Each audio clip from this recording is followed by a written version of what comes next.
दोस्तों आप सभी को बता दें कि पवन सिंह और खेसारी लाल यादव जी का विवाद खत्म हुआ कुछ महीने ही हुए हैं, जबकि फिर से एक बार भोजपुरी इंडस्ट्री में बड़ा विवाद हो गया है। जी हां दोस्तों, पवन सिंह, अक्षरा सिंह और ज्योति सिंह में जो कि बहुत ही विकराल विवाद हो चुका है। यह विवाद खत्म होने का नाम ही नहीं ले रही है।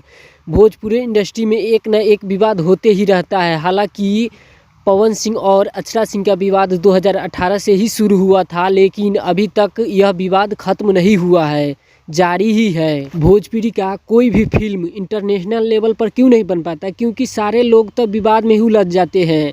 नहीं तो तेलुगु और तमिल छोटा सा इंडस्ट्री होते हुए भी इंटरनेशनल फिल्म बना चुका है, लेकिन भोजपुरी में अभी तक नहीं बना है। क्यों? क्योंकि सारे लोग इन्हीं विवाद के चक्कर में उलझ जाते हैं। क्या बना पाएंगे? अक्षरा सिंह और पवन सिंह के विवाद पर आप सभी का क्या राय है? कमेंट बॉक्स में ज़रूर कमेंट करें और अभी तक हमारे चैनल को सब्सक्राइब नहीं किए हैं तो जाके सब्सक्राइब और लाइक करें। धन्यवाद। मिलते हैं अगले अपडेट के साथ।